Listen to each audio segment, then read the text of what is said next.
franciscanos en Chiloé, 450 años de paz y bien.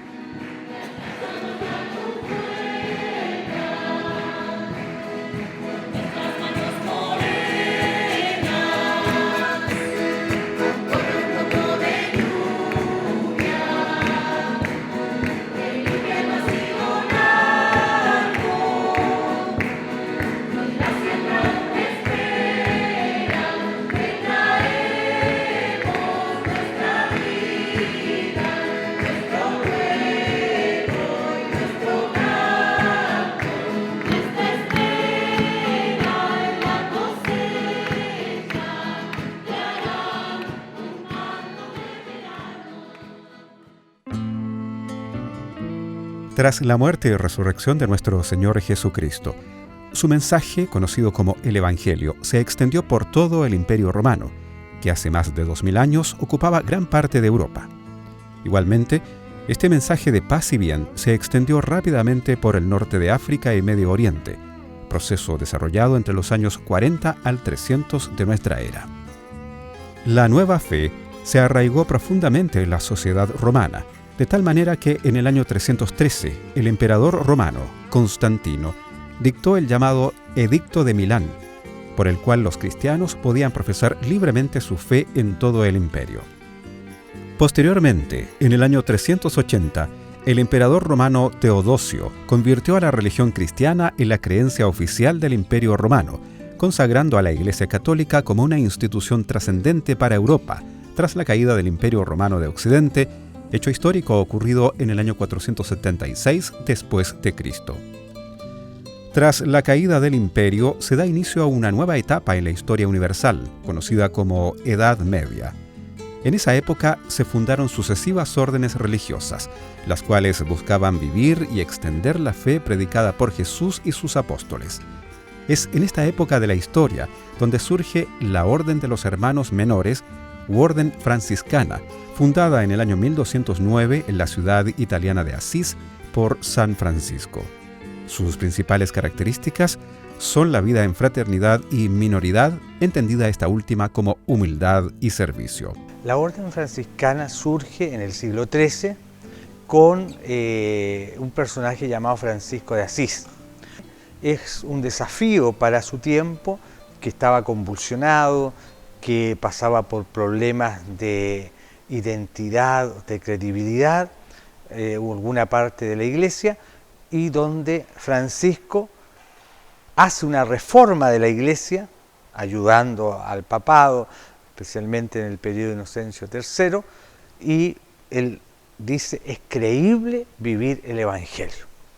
Esa es su gran máxima, es creíble vivir el Evangelio. Es posible vivir el Evangelio.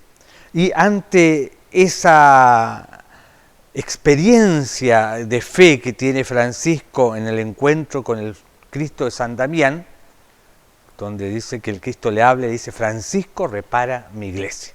Él lo concibe textualmente, pero luego rápidamente, consultando el Evangelio con los primeros compañeros, se da cuenta que es el testimonio de vida, es vivir la radicalidad de la propuesta de Jesús y adherido a la persona de Jesús en una dimensión de minoridad ante una iglesia, ante una sociedad construida por mayores, por el poder, por el boato, y él dice justamente Jesucristo irrumpe en la historia de la humanidad como el más sencillo, el más pobre, el que se abaja. San Francisco de Asís nació en el año 1181.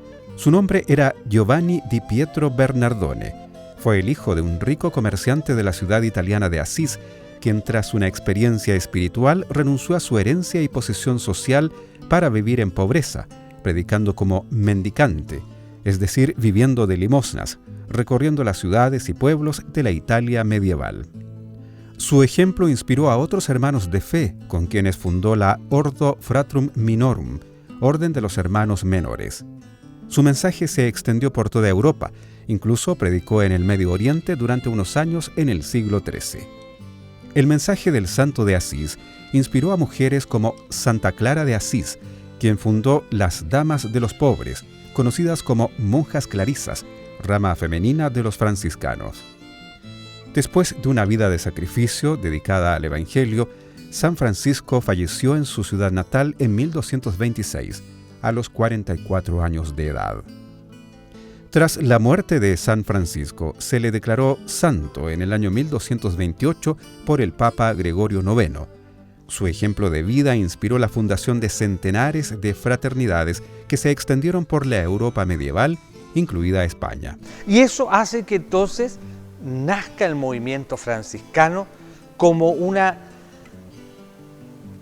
acción, como una proyección del Evangelio para dar credibilidad a lo que la Iglesia propone. Y entonces los obispos, los cardenales de aquella época que miraban con desconfianza a Francisco, se dan cuenta: si este hombre pide solo vivir el Evangelio, no se lo podemos negar, porque negárselo sería negar la propia existencia de lo que nosotros creemos, de la persona de Jesús, de la llamada de Jesús a sus apóstoles a anunciar la buena noticia y a poder expandir el reino de Dios. En 1492, tras el descubrimiento e inicio de la conquista de América, la Orden Franciscana se estableció en la Ciudad de México en 1535. Posteriormente se instalaron en la ciudad de Lima, capital del Virreinato del Perú, en 1542. 11 años después, franciscanos provenientes del Perú se instalan en territorio chileno en el año 1553. Esta proyección que hablábamos primero, de la fraternidad, de llevar la buena noticia en la minoridad, en la simplicidad y entre los simples, simples de corazón, simples de sociológicamente hablando, a todo hombre de buena voluntad, está la dimensión de poder partir de Europa, las primeras expediciones, a anunciar esta buena noticia a América. Sobre todo en el contexto que se va a dar en el siglo XVI, en el contexto de los colegios misioneros. Y estos colegios misioneros, que son enormes en España, van a recolectar los misioneros y van a ser enviados para cooperar con los reyes católicos en la evangelización de estas nuevas tierras. Los 5 primeros religiosos de la orden llegados a nuestro territorio fueron los hermanos Martín de Robleda, superior, Juan de Torralba, Cristóbal de Rabaneda, Juan de la Torre y el hermano lego Francisco de Fregenal. Una vez instalados en este desconocido territorio, los frailes comienzan el proceso de evangelización de comunidades indígenas que en aquella época ocupaban gran parte de nuestra geografía, además de la atención espiritual de los españoles y la organización de la orden. Su primera acción en lo material fue la fundación del convento de Santa Lucía, el 3 de octubre de 1553 en Santiago de Chile. En el año 1554, los franciscanos pasan a ocupar la ermita de Nuestra Señora del Socorro, actual convento de San Francisco de la Alameda. A medida que la conquista avanzaba, nuevas fundaciones se suman al accionar de los conquistadores españoles: Concepción, Valdivia, La Serena, Angol, La Imperial y Villarrica, llegando a la ciudad de Castro en 1567. Con la fundación de estas ciudades se instalan también los frailes franciscanos, de tal manera que a la ciudad de Castro arribaron en el año 1568, un año después de su fundación. En 1565, con aprobación del Papa Pío V, se declaró a la Custodia Franciscana de Chile independiente de la provincia franciscana del Perú, elevándola a la categoría de provincia con el título de Provincia Franciscana de la Santísima Trinidad de Chile, nombre oficial de la Orden Franciscana en Chile, el cual se conserva hasta nuestros días. Ya hace más de 450 años que estamos en Chile, que hemos llegado, donde ya en Santiago hace un rato atrás hemos celebrado, varios años atrás, y la presencia franciscana en Chile fue muy significativa desde los comienzos de traer el Evangelio, la persona de Jesús, y de ubicarnos presencialmente entre los sencillos y sobre todo en defensa siempre de la vida. Esto fue una nota que ha caracterizado desde el comienzo a muchos hermanos franciscanos en nuestro país y hasta la actualidad. es una presencia de vivir el Evangelio de manera sencilla, entre los más necesitados, y siempre trabajando por construir, por aportar, por hacer que nuestro país sea una nación donde haya mayor verdad, mayor justicia, donde los valores de la fraternidad, de la solidaridad, de la vida sencilla estén presentes, en cuanto que tratamos por lo menos cada día de encarnar aquellos valores como expresiones del Evangelio que estamos siempre invitados a vivir. Entonces, desde los primeros hermanos franciscanos que han llegado hasta el día de hoy, creo que son las notas que han ido caracterizando nuestra presencia. Los franciscanos llegaron a Chiloé tras la fundación de la ciudad de Castro por el conquistador Martín Ruiz de Gamboa y Avendaño en 1567. Sin embargo, en el archipiélago ya existían diversas poblaciones humanas desde miles de años. Tanto los Chono o Huayteca y los Huilliche de Chiloé ya se encontraban aquí antes de la llegada de los primeros europeos. Hoy podemos afirmar que el sitio arqueológico más antiguo de Chiloé, con manifiesta presencia humana, se encuentra en el sector de Puente Quilo, en la comuna de Ancud, con fechados radiocarbónicos que superan los 6.000 años de antigüedad. Eran hombres y mujeres que comenzaban los primeros procesos de adaptación marítima en una complicada geografía de archipiélago. El encuentro de estos dos mundos no estuvo exento de abusos y problemas, pues la llegada del conquistador interrumpió el proceso de desarrollo de las diversas poblaciones indígenas del continente americano y del archipiélago de Chiloé. Sin embargo, con el transcurrir de los años se fue construyendo en esta geografía una cultura mestiza, con profundas raíces indígenas y aportes culturales traídos por conquistadores y religiosos que evangelizaron gran parte de los archipiélagos australes, donde se destacaron los hijos de San Francisco. En el mes de noviembre de 1568 llegaron a Castro los frailes Pedro de Constantina, Juan Vega, Francisco Gálvez y Francisco Salcedo, fundadores del convento franciscano de Castro, quienes dieron por patrona de la iglesia y convento a Nuestra Señora de los Ángeles. Estos primeros hermanos provenían de Galicia, Salamanca y San Antonio de Herbón en España. Así, durante los siglos XVI y XVII, los frailes se dedicaron a la atención espiritual de la población hispano-criolla, la enseñanza de las primeras letras y la evangelización de los indígenas que vivían cercanos a la ciudad de Castro. Junto a los primeros franciscanos también llegaron sacerdotes mercedarios que posteriormente abandonaron la isla. Justamente en el año 1567, cuando fue la fecha que se fundó la ciudad de Santiago de Castro, inmediatamente llegó también la orden franciscana a esta ciudad. Por lo tanto, tiene una data prolongada, permanente hasta el presente. Ellos, ¿no es cierto?, constituyeron la primera parroquia franciscana en Chiloé, y también, ¿no es cierto?, es interesante indicar que su primer cura párroco fue el sacerdote Diego Jaimes, quien participó también y fue el iniciador de la labor evangélica en Chiloé. En el año 1608, 40 años después de la llegada de los hermanos franciscanos a Castro, se instaló la Compañía de Jesús. Estos sacerdotes jesuitas establecieron un sistema de evangelización dirigida a la población indígena del archipiélago, que se conoce como la Misión Circular, sistema que había dado buenos resultados en el proceso evangelizador de las islas Filipinas ubicadas en Asia.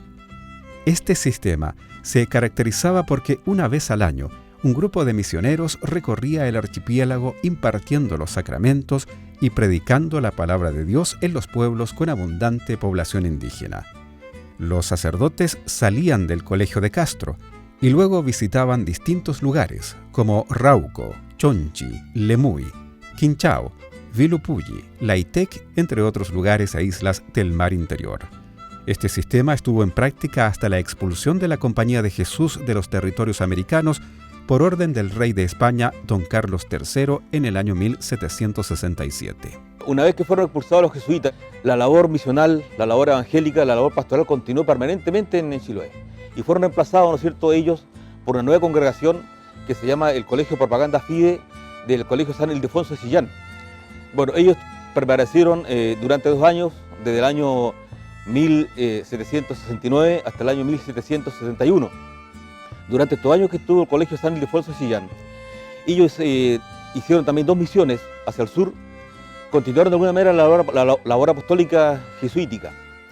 Sin embargo, fíjate, ellos por un problema, digamos, de distanciamiento, por un problema geográfico, por el poco contacto que había con Chile Central, por un problema de la dispersión de las comunidades indígenas que tenían que atender más de 83 pueblos, por lo tanto, ¿cierto?, fueron reemplazados por el Colegio de Propaganda Fide de Santa Rosa de Ocopa del Perú.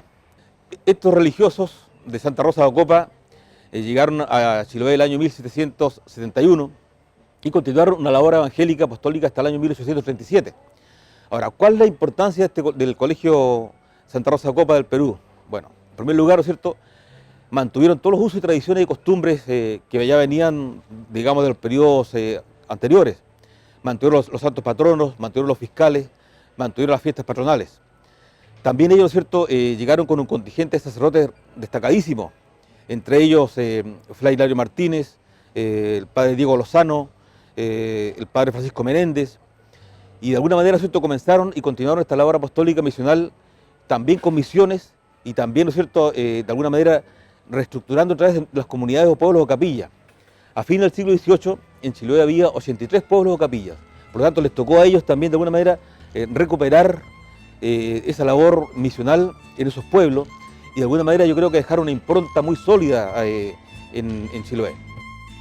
Estos misioneros de Ocopa, procedentes en su mayoría de España, continuaron con el sistema evangelizador de los jesuitas, aunque con ciertos problemas, ya que los misioneros franciscanos no manejaban del todo la lengua beliche, que hablaban los indígenas y algunos hispano-criollos de Chiloé.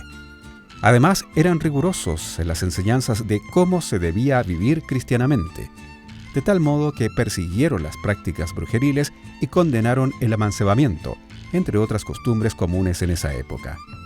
Estos frailes, además, trajeron el gusto por el arte cristiano de moda en el Perú del siglo XVIII, adornando y refaccionando las capillas con imágenes traídas de Lima. Además, enseñaron a elaborar rústicas imágenes de santos de vestir para las capillas chilotas. Bueno, importante la presencia de los padres franciscanos, dado que una vez que fueron expulsados los jesuitas, hubo un buen tiempo que la comunidad quedó sin un pastor. Ellos vinieron a suplir, precisamente de alguna manera, la presencia de los jesuitas que ya en aquellos años habían levantado la iglesia Santa María que tenemos atrás nuestro, y por lo tanto quedó inconclusa. Creo que ellos aportaron inmensamente con la presencia de poder trabajar todo lo que fue el interior de la iglesia. Recordemos que en febrero de 1767 llegaron los primeros franciscanos aquí a Chao, Fray Miguel Ascorbi y Fray Domingo Ondarza. Posteriormente, una vez que se hicieron cargo de la iglesia Santa María de Loreto, hay que destacar la presencia del franciscano Alfonso de Reina, quien de alguna manera contribuyó enormemente a la construcción del interior de la iglesia. Recordemos que Alfonso de Reina construyó muchos altares y sobre todo el altar mayor. Luego otro importante franciscano que hizo un aporte inmensurable en el trazado del pueblo fue Juan Bautista Priano. Recordemos que en 1771 se produce un voraz incendio aquí en Achao. En aquellos años era una población mixta, muy pequeña indudablemente, pero podríamos decir que se quemó prácticamente casi todo el pueblo, alrededor de 11 casas o 18 casas que fueron consumidas por las llamas. La iglesia se salvó por un cambio de viento. Y ante eso, Juan Bautista Periano trazó el pueblo, la plaza, colocando como señal importante la iglesia al centro. Las calles se proyectaron rectas en 90 grados y repartió solares de acuerdo al antiguo sistema indiano, y por lo tanto la contribución de Fray Juan Bautista Periano es muy importante. Llegado el siglo XIX, los franciscanos de Ocopa ya estaban aclimatados a la realidad insular e insertados plenamente en la sociedad chilota, a tal punto que los frailes decidieron dar su respaldo a las fuerzas realistas de Chiloé, quienes desde el año 1813 lucharon por la reconquista de Chile para España. Los frailes acompañaron a las tropas del archipiélago en las diversas expediciones y batallas. Además, estuvieron presentes en la defensa de la provincia, ante las campañas de anexión de Chiloé sucedidas entre los años 1820 y 1826. Ya es conocido de que Chiloé era de alguna manera partidario y fervoroso del sistema monárquico español, a lo cual también se sumaron las órdenes franciscanas en ese entonces. Por lo tanto, había un contexto, digamos, de partidario a favor, ¿cierto?, de la monarquía del rey contra los rebeldes de Chile. En los años posteriores a la capitulación de las fuerzas insulares, ocurrida en 1826, la provincia se sumió en una profunda crisis social y económica que también afectó a los hermanos franciscanos. El colegio de Santa Rosa de Ocopa fue cerrado por orden de Simón Bolívar en 1824, dejando de enviar sacerdotes y frailes a Chiloé. Además, muchos hermanos ya se encontraban en avanzada edad o habían dejado la isla a causa de la guerra. Por otra parte, la Iglesia Católica debió obedecer a las nuevas autoridades republicanas, dejando de lado la subordinación a la monarquía española. En ese periodo se produjo la unión del nuevo Estado y la Iglesia, la cual perduró hasta el año 1925. Tras la incorporación en el fondo del archipiélago de Chiloé a la República Chilena en 1826, hay un periodo, yo diría, de unos 10 años más o menos, en donde a nivel religioso existe como un reacomodo de la antigua matriz misional que había existido en el archipiélago desde la época de los jesuitas, profundizada a lo largo del siglo XVII y del XVIII, y que después de 1826 intenta mantenerse, pero ahora adaptándola en el fondo a una matriz parroquial, que es propia del régimen republicano, que busca en el fondo, si bien cambiar la forma, mantener el contenido, el fondo, digamos, la sustancia de la política evangelizadora que habían desarrollado en un inicio los jesuitas, que mantuvieron los franciscanos, pero que producto precisamente del periodo de independencia se había desestructurado un poco. En el año 1835, y por orden del presidente de Chile, don Joaquín Prieto, se envió a Fray Zenón Badía, misionero de la isla de Lemuy, para viajar a Italia con el objeto de buscar misioneros franciscanos necesarios para la evangelización de Arauco, Valdivia y Chiloé. El viaje a Italia de Fray Zenón rindió sus frutos, llegando a la provincia 14 frailes, 10 estudiantes y 6 hermanos legos. A la llegada de los franciscanos italianos, en Castro quedaban 5 hermanos del colegio de Ocopa, todos muy ancianos. A mediados de la década de 1830, el gobierno republicano ya del presidente Prieto decide encargar precisamente a un visitador, al vicario y presbítero en ese momento, Rafael Valentín Valdivieso, una suerte de visita general al archipiélago de Chiloé para tener un diagnóstico inicial de cuál era la condición en que se encontraba el archipiélago, por lo menos a nivel religioso. También la condición en que se encontraban los antiguos territorios misionales, la condición en la que se encontraban también algunas parroquias, algunas capillas, y poder tener una idea de dónde poder iniciar mejor los trabajos, digamos, de esta evangelización ahora republicana.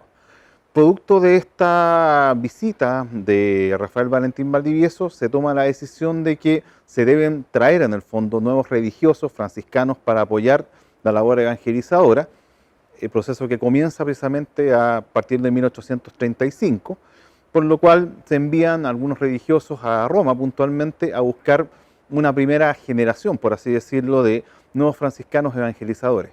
Con ello se busca puntualmente tratar de mejorar la condición general religiosa del archipiélago, profundizar el proceso de evangelización y, por supuesto, incorporar aquellas almas, digamos, o aquellos fieles que todavía se encontraban en un periodo un poco difuso, producto precisamente de el descalabro y también la inestabilidad que había generado precisamente el periodo de independencia en el archipiélago. Los hermanos italianos, en 1837, fundaron el Colegio del Santísimo Nombre de Jesús de Castro, bajo la dirección de Fray Diego Chiufa y Fray Alfonso Bernet. Además, los frailes abrieron hospicios en diversas ciudades del país: Ancud en 1848, Valparaíso en 1842 y San Felipe en 1860. Además, fue inaugurada una casa de estudios en la ciudad de Osorno en 1852 para que los frailes formados en Castro terminaran sus estudios religiosos. Yo creo que un hito importante es la creación en 1837 precisamente de un colegio de misioneros. el Colegio del Santísimo Nombre de Jesús, precisamente en la ciudad de Castro, la ciudad principal de la Isla Grande, y que este colegio va a tener la función de formar misioneros, de profundizar precisamente el proceso evangelizador y de mantener las correrías misionales que tenían ya una larga data, digamos, desde la época de los jesuitas, que se habían mantenido ya en la última etapa del siglo XVIII y que ahora la idea era también reactivar precisamente para lograr incorporar mejor a la población del resto del archipiélago. Pero está claro que el territorio misional y los territorios que necesitaban en el fondo tanto consolidar o profundizar el proceso evangelizador superaban geográficamente el archipiélago. En función de eso, los misioneros formados en el Colegio de Castro fueron enviados también a cubrir las necesidades, digamos, espirituales que existían en la zona de Araucanía y en el extremo austral, en la zona de Magallanes. Aparte de eso, y también pensando en la profundización de los estudios y en el conocimiento y en la vinculación que necesitaban en el fondo los misioneros, también del Colegio de Castro se fundaron, por así decirlo, hospicios. En el fondo, todos estos hospicios y todos estos territorios misionales lo que buscaban era estar coordinados entre sí, coordinar también la labor evangelizadora de los franciscanos y muchas veces también lograr una coordinación entre este clero regular y el clero secular, porque también el clero en el fondo secular de los curas párrocos era necesario para atender y para complementar la labor de los franciscanos. Ahora, en la Araucanía y en Magallanes específicamente, yo diría que el apoyo también fue fundamental. En la zona de la Araucanía, incluso el Colegio Misionero de Castro se veía, digamos, auxiliado por otro colegio que geográficamente estaba más cercano, que era el Colegio de Misioneros, digamos, de la ciudad de Chillán. En el caso de Magallanes ya era más específico porque por una cercanía geográfica, el grueso de los religiosos que evangelizaron precisamente el territorio magallánico, especialmente cuando comienza a ser incorporado administrativa, cultural, social y económicamente a la República Chilena a partir de la década de 1840, el grueso de esos religiosos sí venían del Colegio de Misioneros de Castro. El Colegio de Castro formó a innumerables sacerdotes franciscanos chilotes, quienes misionaron en la Araucanía y los territorios patagónicos de Aysén y Magallanes desde la segunda mitad del siglo XIX. Esta última zona fue incorporada al Estado de Chile con la llegada de la goleta Ancud y la fundación de Fuerte Bulnes en 1843, iniciando el poblamiento y colonización del estratégico estrecho, donde cientos de chilotes emigraron desde fines del siglo XIX en búsqueda de nuevas oportunidades. Los franciscanos de Chiloé tuvieron una activa participación en dicho proceso desde el Colegio de Castro, pues muchos sacerdotes y frailes viajaron a esas tierras para entregar apoyo y atención espiritual, en lo que denominaron Misión San Miguel Arcángel en Magallanes. El primero de ellos fue el sacerdote italiano Fray Agustín Pasolini, quien fue uno de los fundadores del Colegio de Castro. El padre Pasolini fue enviado al Fuerte Bulnes en 1844, donde sirvió de capellán. En total, el Colegio de Castro, que existió entre 1837 a 1908, durante todo ese periodo, formó 19 noviciados. De la mayoría de esos noviciados partió un sacerdote a desarrollar esta misión San Miguel Arcángel en la Punta Arenas. Fueron en total 13 los sacerdotes que estuvieron allá en la zona, entre 1844 y 1878, en una época muy dura para Magallanes, cuando todo se estaba empezando a hacer. No hay que olvidar que en esta primera etapa Magallanes era una simple colonia penal, un territorio donde iban a parar la mayoría de los confinados políticos de la época, presidiarios, militares que iban castigados. Entonces la vida en la zona era extraordinariamente difícil. La labor de los padres franciscanos y esta misión denominada San Miguel Arcángel, sin duda que tiene un carácter de importancia mayor si consideramos lo siguiente. La entronización del Fuerte Bulnes. Cuando uno ve las características de la zona, cuando uno ve lo que significa el primer esfuerzo evangelizador de los sacerdotes y su conexión con los pueblos originarios, por ejemplo, la desarrollaron los franciscanos. El camino que une Fuerte Bulnes con Punta Arenas fue también un proyecto de los franciscanos. El inicio pese a la precariedad, de las primeras escuelas que hubo ahí fueron los franciscanos. La primera iglesia también fueron elaboradas por franciscanos. El primer cementerio que cobijó a católicos y protestantes en el mismo lugar, tal vez en Chile, fue también obra de sacerdotes franciscanos. Entonces, la sociedad de beneficencia, los primeros censos, no olvidemos, cuando uno quiere recuperar y hacer una historiografía de Magallanes del siglo XIX, si tú quieres elaborar un mapa con la cantidad de bautizos, matrimonios, defunciones, todo eso lo desarrollaron los padres franciscanos. Así, los franciscanos de Chiloé fueron los primeros sacerdotes en predicar el Evangelio entre los pueblos originarios del extremo sur de Chile, además de dar la atención espiritual a la pequeña población de Punta Arenas.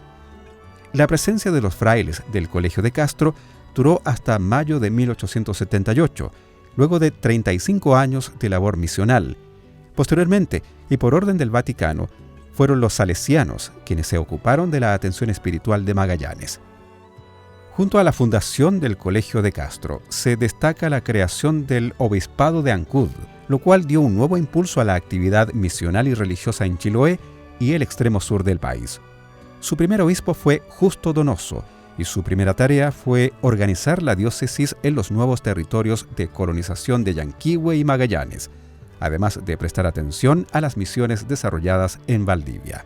El Obispado de Ancud se crea en 1840 y lo que busca es, en el fondo, establecer una nueva organización administrativa también ahora de carácter republicano en el archipiélago. La idea del Obispado de Ancud es, en el fondo, apoyar la labor evangelizadora, especialmente del clero regular, de los franciscanos en particular, y poder de esa manera también incorporar y sistematizar el proceso evangelizador que, insisto, se había visto interrumpido por las guerras de independencia, pero que ahora se quería retomar.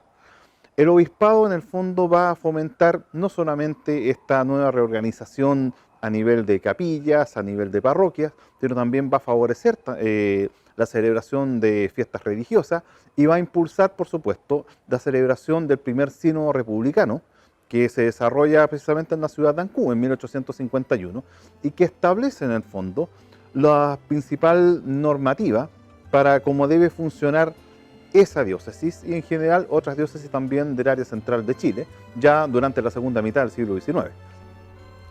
Llegado el siglo XX, se produjeron importantes cambios para los franciscanos chilotes. En el año 1905, el Colegio de Castro fue cerrado, habiendo formado cerca de 120 sacerdotes, quienes sirvieron en diversas parroquias de Chiloé y otros lugares del sur de Chile. Desde el cierre del Colegio de Castro hasta el año 1926, se dio forma a la provincia misionera de los 7 Gozos de la Bienaventurada Virgen María, la cual se formó con la fusión de los colegios de Chillán y Castro, siendo Osorno y Chillán los lugares de formación de los nuevos sacerdotes. Entre 1926 y 1984, la acción religiosa prosiguió con la creación de la Custodia del Sagrado Corazón de Jesús de Castro, con sede en Osorno, donde muchos religiosos chilotes se formaron. Tal es el caso del sacerdote Abel Macías Gómez. Igualmente, estudió en la custodia Francisco Cavada, entre otros destacados personajes que aportaron a la cultura insular. En 1976 se estableció la Parroquia del Sagrado Corazón de Jesús de Castro, por decreto del obispo de Ancud, Juan Luis Isern de Arce. Actualmente, en el año 2018, la Fraternidad Franciscana de Castro cuenta con 4 hermanos: Fray Leonardo Andrade, Fray Armando Jorquera, Fray Pedro Cisternas y Fray Julio Campos, guardián de la Fraternidad Franciscana de Castro. En la actualidad, la presencia franciscana quiere resaltar la impronta social. ¿Y de qué manera nosotros queremos manifestar esa impronta social? La queremos manifestar, en primer lugar, con el Hogar de Ancianos San Francisco de Asís, que es una labor de cuidado, de reconocer la marginación en la cual viven muchos adultos mayores, incluso en estas islas. Viven solitos muchos, no tienen quien los acoja, quien los cuide. Nosotros queremos hacer un espacio, tal vez pequeño, pero de cuidado del adulto mayor. También queremos hacer presencia, y la hacemos, en la unidad penitenciaria de Castro. Aquellos hermanos que están privados de libertad, a hablarles de Dios, saber que la dignidad del hombre nunca se pierde ni se puede privar. Queremos manifestarles que somos hermanos, aún cometiendo errores, somos hermanos, hijos del mismo Dios. Y también queremos acompañar, bendecir y consolar a los hermanos enfermos en el hospital de Castro. Entonces, la presencia pastoral hoy día de los franciscanos quiere traducirse, en primer lugar, acompañando a los marginados, los adultos mayores, los privados de libertad, los enfermos del hospital, aquellos hermanos que están en situación de calle, con el comedor parroquial que atiende a los hermanos todos los domingos. Principalmente queremos hablar de Dios desde la solidaridad. ¿Y por qué desde la solidaridad? Porque la cultura de Chiloé tiene lo más propio, es manifestar la solidaridad. Estos hermanos se encargan de la atención espiritual de la población del archipiélago y la ciudad de Castro, junto a otros sacerdotes diocesanos. Bueno, hoy día si uno puede graficar o caracterizar nuestra presencia, tenemos presencia franciscana, hermanos franciscanos trabajando en parroquia y haciendo apostolado desde la estructura parroquial, acompañando al pueblo de Dios, teniendo actitudes misioneras desde ahí. También tenemos algunos lugares que no son parroquia y por lo tanto queda también manifestado el carisma en su amplitud, no solamente desde una estructura pastoral parroquial, una presencia sencilla en medio de la gente. Tenemos algunos lugares también misioneros, que justamente la misma palabra da la caracterización de la presencia de los hermanos y del trabajo de los hermanos en los lugares. Somos 90 hermanos que estamos distribuidos a través de todo el territorio. Dentro de los 90 hermanos ciertamente que hay un grupo de hermanos así enfermos, más frágiles, más limitados, pero estamos desde Iquique, en el norte, hasta Castro. Los hermanos menores, además de Chiloé, tienen presencia en Iquique, Antofagasta, La Serena, Valparaíso, Santiago, Rancagua, Talca, Chillán, Temuco y Osorno. Bueno, la presencia franciscana en Chile tiene un gobierno central que está presidido por el ministro provincial, que es el que está hablando, y un consejo que le llamamos definidores. Entonces hay 5 definidores o 5 consejeros, más un vicario provincial que es como segundo, pero que participa y gobierna y anima también junto con el provincial a todos los hermanos. Y luego estamos distribuidos por casa. Nuevamente en las casas, en algunas hay 5 o 6 hermanos, pero en la gran mayoría de ellas, por lo menos siempre hay un grupo de 3. Tratamos de que no haya menos de 3 en cada fraternidad, porque eso permite por lo menos con un poquito más de claridad la dimensión fraterna. Un fraile solo, claro, podrá ser, diríamos, muy fraterno con los laicos, con la gente, con todo, pero está solo como fraile, como forma de vida. Entonces nuestra forma de vida tiene que ver con la fraternidad y eso, por lo menos en algunos mínimos, implica por lo menos vivir con otros de 3, 4, 5 y haciendo vida juntos.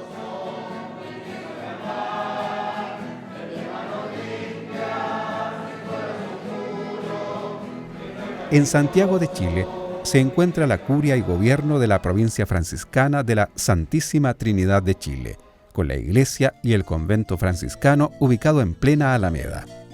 Dicha arquitectura constituye uno de los vestigios más importantes del pasado colonial de Chile.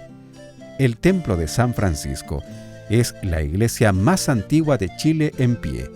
A su costado se encuentra el convento franciscano y el Museo de Arte Colonial San Francisco, el cual posee la más valiosa colección de arte colonial de Chile. En la comuna de Recoleta se encuentra la iglesia de la Recoleta franciscana, desde la cual Fray Andrés García Acosta, conocido como Fray Andresito, realizó su trabajo pastoral y social en los sectores marginados de la capital entre los años 1839 y 1853. Esta labor social es desempeñada hasta la actualidad por parte de los hijos de San Francisco de la sede de la Recoleta franciscana y de la Alameda. De este modo, la presencia franciscana en Chile y Chiloé han dejado una profunda huella en la cultura y patrimonio del país. Especialmente su obra se refleja en el archipiélago de Chiloé. En el aspecto educativo, desde su llegada a la Isla Grande en 1568, los hermanos franciscanos evangelizaron como doctrineros, es decir, formando en la fe y en las primeras letras a la población indígena de la isla, labor desarrollada desde el siglo XVI hasta fines del siglo XVIII. Entre 1837 y 1905, la labor educativa estuvo centrada desde el Colegio del Santísimo Nombre de Jesús de Castro, el cual dio un nuevo impulso a la labor educativa realizada por los frailes. En el siglo XX se fundó el Seminario de Castro. Dicho seminario funcionó desde principios del siglo XX hasta fines de la década del 60. En él ingresaban niños varones desde los 12 años, donde se les enseñaba las primeras letras, oficios y principios de la vida cristiana consagrada. Una vez finalizado este proceso formativo, se podía optar al término de la formación espiritual en el Seminario Mayor, opción que algunos jóvenes isleños tomaron, mientras otros se retiraron para continuar una vida seglar. La enseñanza técnica fue tomada por los hermanos a través de la Escuela Agrícola Cuarto Centenario, instalada en el sector Gamboa de la ciudad de Castro. Igualmente, en atención a la gran cantidad de jóvenes que desde las islas del mar interior llegaban a continuar sus estudios en la ciudad de Castro, se creó el internado San Francisco en el sector Gamboa. Actualmente en la ciudad de Castro funciona el Colegio San Francisco, dependiente de las Hermanas Franciscanas de la Inmaculada Concepción, procedentes de Ecuador, aquello a petición de los hermanos franciscanos de Chiloé, especialmente de Fray Carlos Contreras. Los franciscanos no solo se han destacado en el aspecto educativo. Los frailes que llegaron del Colegio de Santa Rosa de Ocopa a Chiloé en el siglo XVIII realizaron importantes contribuciones, destacándose la obra de Fray Pedro González de Agüeros, quien en su estadía en Chiloé publicó la Descripción Historial de Chiloé, editada en Madrid en 1791, siendo el primer libro de historia del archipiélago de Chiloé y del sur de Chile. Además, los frailes realizaron múltiples expediciones a los canales australes. Según la historiadora Jimena Urbina Carrasco, el primero que navegó en Dalcas hacia el sur fue el franciscano Felipe Sánchez en 1773. Luego, en el verano de 1778-1779, los franciscanos Benito Marín y Julián Real partieron desde Castro en 3 piraguas rumbo al Golfo de Ofqui, y posteriormente, en el verano de 1779-1780, Fray Francisco Menéndez y Fray Ignacio Vargas continuaron el esfuerzo haciendo el mismo viaje que sus predecesores. Esto permitió conocer la geografía y población de los territorios patagónicos. Desde fines del siglo XVIII y hasta el siglo XX, los franciscanos fueron los impulsores de la construcción y mejoramiento de las iglesias de Chiloé. Tanto los frailes venidos de Santa Rosa de Ocopa como los hermanos italianos, fundadores del Colegio de Castro, quienes llegaron en 1837, dieron el sello y dejaron su huella en las actuales iglesias de Chiloé, de las cuales 16 de ellas, desde el año 2000, son reconocidas como Sitio de Patrimonio Mundial por la UNESCO. Estas iglesias que se declaran por la UNESCO Patrimonio de la Humanidad en el año 2000 y 2001 son una selección que en ese momento contaba con la protección legal como monumento nacional. En el fondo el Estado de Chile ya les había otorgado una declaratoria, y por eso que estas son las que se incluyen en ese momento en el sitio. No es porque las otras se haya hecho como en ese momento ya una selección, esta sí, esta no, sino que simplemente esas tenían una declaración previa. Ahora, la importancia de que estas iglesias se declaren no solo es para estas iglesias, sino para todo Chiloé, porque sirve para poner en valor su arquitectura, su estructura, y además de todos los valores intangibles que muchas veces no se ven porque como son parte de lo que uno ve día a día, para la gente que ha crecido, nació acá, en el fondo la iglesia está siempre ahí, es la iglesia en la que te bautizaste, que te casaste, que después te fuiste viendo a medida que ibas creciendo, y no tomas el valor tampoco de que esto puede ser importante ya no solo para ti, sino que para el resto de la comunidad, y en este caso para el resto de la humanidad, porque realmente es un sistema único en el mundo, o sea que son iglesias íntegramente en madera y construidas además con mucho ingenio y todo además en base a minga. Estamos hablando de los tiempos que se construyeron, tampoco es que se le pagaba a una cuadrilla para que trabajara, sino que era la propia gente de las comunidades que armaban sus iglesias. El primer templo franciscano construido en la ciudad de Castro data de 1568, siendo destruido en 1600 tras la invasión a la ciudad por el corsario holandés Baltasar de Cordes.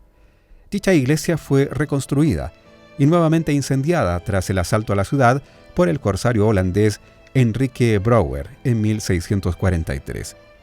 Posteriormente, en el año 1657, fue reconstruido por orden del gobernador de Chiloé, don Francisco Díez Gallardo, templo que fue afectado por el fuego en el año 1772. Desde esa fecha se utilizó la iglesia de los jesuitas, la cual quedó vacante tras la expulsión de la Compañía de Jesús. Este templo fue ocupado por los franciscanos llegados del Colegio de Chillán en 1768. Posteriormente lo hicieron los frailes llegados de Santa Rosa de Ocopa en el año 1771.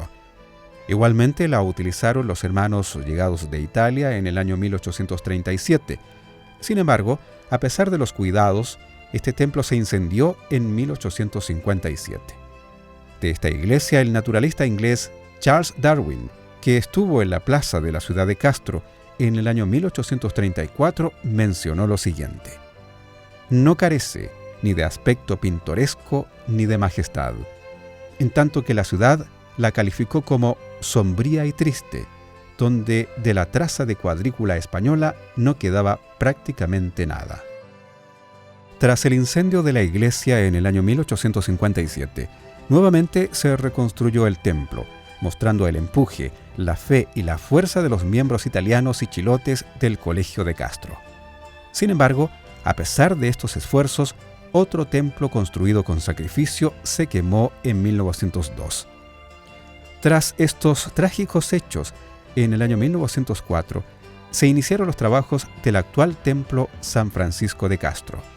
No obstante, las obras de construcción tuvieron un lamentable percance cuando en agosto de 1911 un fuerte temporal de viento derribó gran parte de la construcción, afectando las torres y demorando la obra que culminó en el año 1912.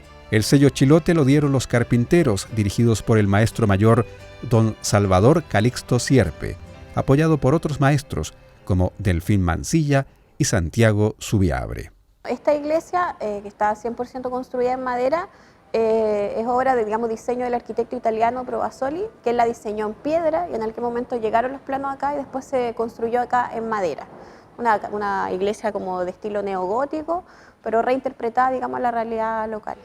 A nivel estructural encontramos maderas de ciprés, de coigüe, tenío y también algunas piezas de tepa. Y en cuanto a revestimiento, hay maderas de mañío principalmente y algunas también de tepa. En general, esta iglesia, que se diferencia también del resto del elenco de las iglesias, porque es una de las últimas que se construye, es la única que tiene un diseño de un arquitecto. En el fondo hay un arquitecto que la diseña en piedra y luego acá se reinterpreta, y eso hace que tenga un sinfín de detalles que son bastante peculiares y únicos. Bueno, todo su revestimiento exterior es de latón, y que en este caso más de latón estampado, con el que se trata un poco de generar el estampado que venía en los planos, y eso es algo que es peculiar y es único que por lo menos dentro de las iglesias de Chiloé. Si bien la técnica del estampado de lata se repite en otros monumentos que hay dentro del país, solo esta iglesia es la que posee este tipo de terminaciones. Además, igual tiene como toda su bóveda como de crucería, sus arcos neogóticos, y eso también es bien característico de esta iglesia. Todas las iglesias cumplen primero un fin, cuando recién se fundan, como con esto de generar como este cuerpo con esta torre fachada, se vuelve un faro de navegación. Estamos hablando de la época en que recién se construye, cuando no había nada acá. O sea, se crea una explanada en el fondo, que hoy día es la plaza, y la iglesia, que es como el punto culmine donde en un tiempo en que no existían los caminos y el tránsito era a través de la navegación, la iglesia era un referente. En el fondo tú ibas viendo el faro de Vilupulli, después el faro de Nercón, el faro de Castro, y así ibas entendiendo que ibas llegando a un poblado. Luego de esto, ahí se empieza a generar, una trama alrededor de la iglesia también, que se vuelve de suma importancia, para su fundación, para el crecimiento de la ciudad, y hoy día, si bien cada vez la iglesia se ve de menos puntos, o sea, no deja de ser grande el radio de acción. O sea, uno reconoce el centro por la torre de la iglesia desde un montón de poblaciones y la periferia de la ciudad, así como el mismo entorno marítimo. Su fachada consiste en 2 torres, un altar y crucero coronado con cúpula, en tanto que el tratamiento volumétrico de las fachadas laterales y posterior es mucho más compleja que el resto de las iglesias chilotas. Lo anterior constituye el mayor logro de la denominada Escuela Chilota de Arquitectura Religiosa en Madera, por su refinado trabajo, sus terminaciones y la envergadura de la obra. Se denomina así, digamos, a un grupo de iglesias que pertenecen a esta escuela y que tienen distintos aspectos en comunes. Primero, son parte como de la misión circular que realizaron los jesuitas, digamos, por el 1600. Entonces, estas iglesias son como las fundacionales, muchas veces de los poblados también. Por otro lado, desde el punto de vista del sistema constructivo que tienen, todas se basan como en un sistema unido a través de ensambles y empalmes de piezas de grandes escuadrías, que por eso muchas veces se dice que estas iglesias no tienen clavo, y la verdad sí tienen clavo en términos de revestimiento, pero en términos estructurales funcionan gracias a la unión de estos como ensambles que con el ingenio del chilote, digamos, fue armando, junto también a la llegada que venían los europeos, como que se genera el sincretismo cultural para realizar estas uniones que además funcionan muy bien acá en un país que es sísmico, con los vientos de acá funcionan bastante bien. Esta escuela en algún momento llegó a tener más de 60, o sea, más de 100 iglesias. Hoy día quedan alrededor de 60 y de estas 60 hay 16 que son Patrimonio de la Humanidad y 3 más que se declararon hace poco que son Monumento Nacional. Sin embargo, el elenco está como bastante disperso y desgregado por todo el archipiélago. Sin duda, el Templo de San Francisco hoy día es un referente religioso, cultural y social. Un referente religioso porque para toda la iglesia de Chiloé es un lugar de encuentro, de oración. Nuestro Templo San Francisco es un espacio de Dios dedicado a la oración para alabar al Señor, pedir la intercesión de nuestra Madre, la Virgen María. En primer lugar, es un referente espiritual, es un referente social. Y es un referente social porque es un ícono en la ciudad de Castro, la capital de la provincia. Es un ícono arquitectónico, patrimonial, donde en el cual nos reconocemos todos como parte de Castro. Y prueba de ello es que toda la gente que llega, lo primero que es sacarse una fotito con el templo de fondo. Es un referente de la sociedad. Y es un referente cultural porque también nosotros hemos abierto al Templo de San Francisco no solo a la liturgia, sino también para la expresión de los dones de Dios, como es la música. Y es un espacio donde permitimos que se haga bella música para alabar al Señor. Y un referente patrimonial, porque al ser patrimonio de la humanidad y monumento nacional, sin duda es uno de los ejemplos de arquitectura tal vez más bello que hay en el país. Tal vez es uno de los ejemplos más bellos de arquitectura en madera que existe en el país hoy. En nombre del Santo Espíritu, Sin duda, una de las grandes herencias de la Orden Franciscana para Chiloé es la devoción a la figura del Nazareno de Caguach, imagen de Jesucristo cargando la cruz, traída por el franciscano del Colegio de Santa Rosa de Ocopa, Fray Hilario Martínez, en 1777. Desde esos años se ha realizado la peregrinación a la isla de Caguach, conocida como la Isla de la Devoción. Fray Hilario Martínez fue un sacerdote doctrinario que en primera instancia fue enviado a estas misiones a Quenac, por allá por 1771, 1772 aproximadamente. Él estuvo un tiempo conociendo el sector. Posteriormente vuelve nuevamente a sus misiones a Santa Rosa de Ocopa y después regresa nuevamente a hacerse cargo el centro principal era Quenac, pero ahí ellos debían misionar a muchas islas, tenían muchas islas, entre ellas Caguach. Por lo tanto, el aporte de Fray Hilario Martínez es inmensamente importante en la construcción de lo que posteriormente sería la fiesta del Nazareno de Caguach. Recordemos que él en primera instancia se habría establecido en Tenaún, posteriormente saca la imagen y junto a 5 pueblos los compromete con el fin de poder establecer esa imagen del Nazareno Caguache, que es una fiesta que perdura hasta los días de hoy. Recordemos que esas islas son el Caguache, donde se estableció posteriormente la imagen, Chaulinec, Apiao, Alao y Tac. Y de allí, bueno, es una fiesta que perdura hasta los días de hoy, muchísimos años allí a la fiesta, y se mantiene con la misma devoción, con la misma fe, igual que el primer día. La fiesta del Nazareno se celebra los 30 de agosto de cada año y en ella se encuentran múltiples manifestaciones del culto católico chilote, como la música de pasacalles, la santería tradicional, rezos, bailes, entre otras expresiones de fe. A estas expresiones, esencialmente instrumentales, hay que sumarles todo el resto del repertorio que se canta en las distintas ocasiones. Por ejemplo, en las mismas festividades patronales donde los pasacalles son digámoslo así, el protagonista, están siempre acompañados de gozos y otros cantos diversos a las devociones que se están celebrando y conforman lo que yo llamo un conjunto heterofónico muy bello, donde hay distintas capas que se superponen para crear un ambiente, un entorno sonoro muy propiamente comunitario. De a poco se fueron anidando en los campos y estimularon la capacidad de que la gente desarrollara sus propios instrumentos, bombos de madera y cuero para reemplazar a los bombos de material industrial de las bandas, violines de madera, en fin, un conjunto de instrumentos que replicaban la conformación de los orfeones militares. Y creo que una de las inflexiones decisivas que se produce a la llegada de los franciscanos es que estos tenían oficio en la construcción de instrumentos, y así está demostrado históricamente. Entonces, por ejemplo, la introducción tanto de la construcción de violines como de la práctica de ejecución de estos instrumentos de cuerda frotada,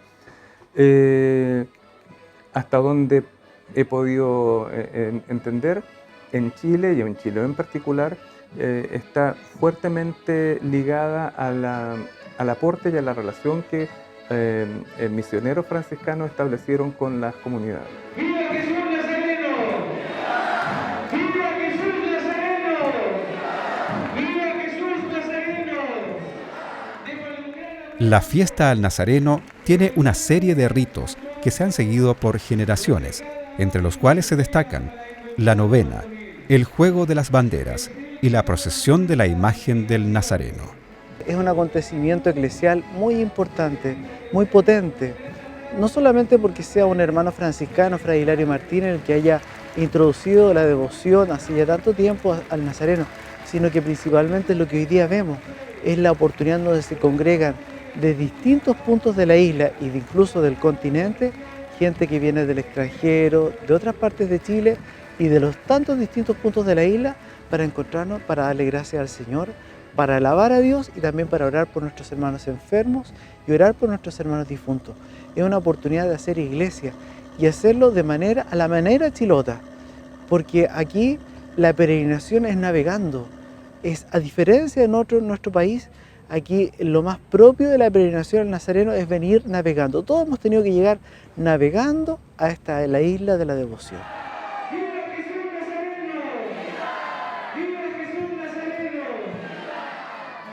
Un viajero de paso por el archipiélago, impresionado por la devoción de los peregrinos, nos dice: el Nazareno vuelve al templo. El tiempo ha mejorado notablemente y el sol lento del verano guía a la retirada. La marea ha subido bastante y todas las embarcaciones están preparadas para zarpar. Nadie equivoca su abordaje. Apenas han transcurrido 6 horas en Caguache y nunca había visto tantos barcos juntos. Tanta gente en un mismo lugar limitado por la geografía, traída por una devoción ancestral al Nazareno, cumplida sin faltar una vez desde 1778. Tantas familias unidas, impregnadas de dignidad y revestidas de pobreza. El templo sigue lleno de gente y la cantidad de velas prendidas me asusta. Toda la iglesia, incluyendo el piso, es de madera y cualquier cosa puede suceder. Nunca ha pasado nada. La gente dice que el Nazareno les protege.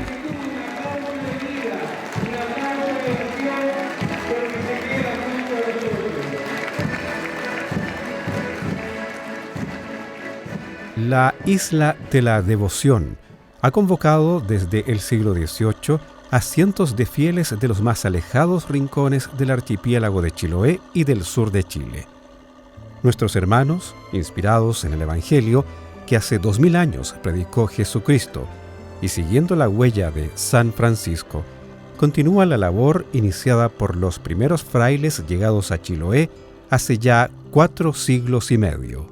Yo considero que el mayor legado de los franciscanos tiene que ver con la pervivencia y la profundización en el fondo del proceso evangelizador que venía ya desde el periodo colonial y que en el siglo XIX se mantuvo a pesar, digamos, de inconvenientes que eran también heredados, pero que tenían que ser asumidos por las nuevas autoridades republicanas y por los mismos franciscanos.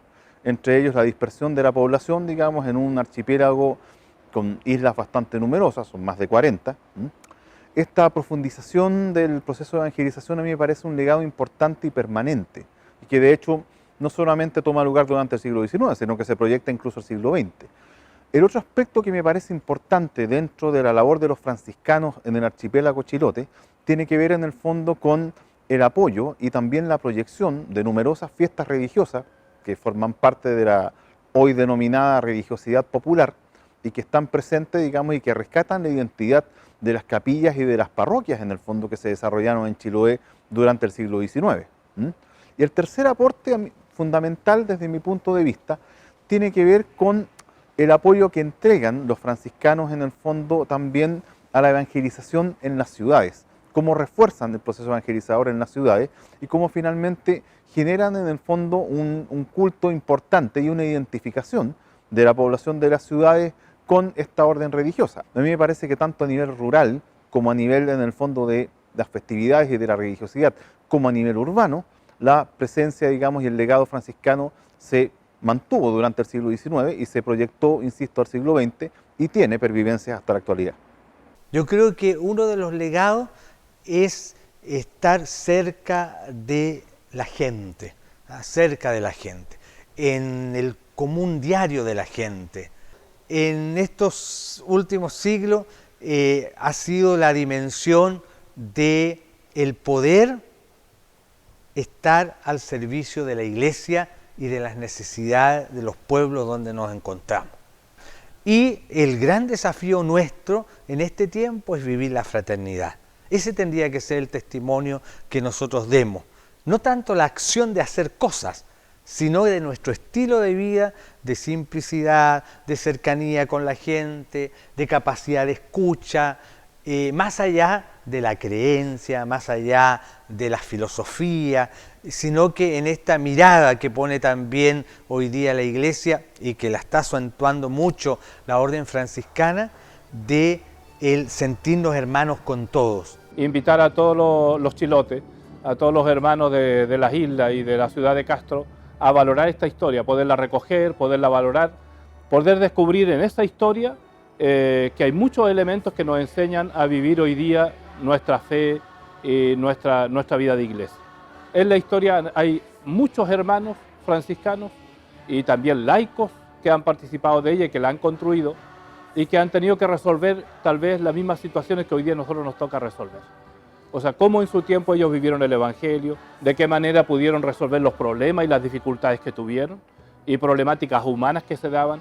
Entonces, mirando esa historia de cómo ellos pudieron resolver o buscar caminos nuevos, eso nos ayuda también hoy día a nosotros al presente para poder también ser fieles y buscadores de formas nuevas de anunciar el Evangelio. Tal vez con métodos nuevos, con un lenguaje distinto y con el lenguaje, diríamos, de los jóvenes hoy día. Entonces invito a la comunidad de Chiloé a vivir este año de los 450 años, el año jubilar, como en actitud de agradecimiento a Dios por la historia vivida, pero a la vez también pidiéndole al Señor que les ayude a seguir escribiéndola con todos los que participan de ella.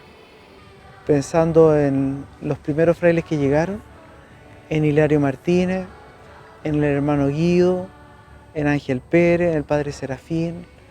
Lo digo con mucha emoción. Todos estos hermanos que han pasado por acá, nosotros les debemos mucho. Marcos Gallardo, que gracias a él hoy día existe el hogar de ancianos. Nos han enseñado de vivir la espiritualidad siempre desde la minoridad y en solidaridad con los demás.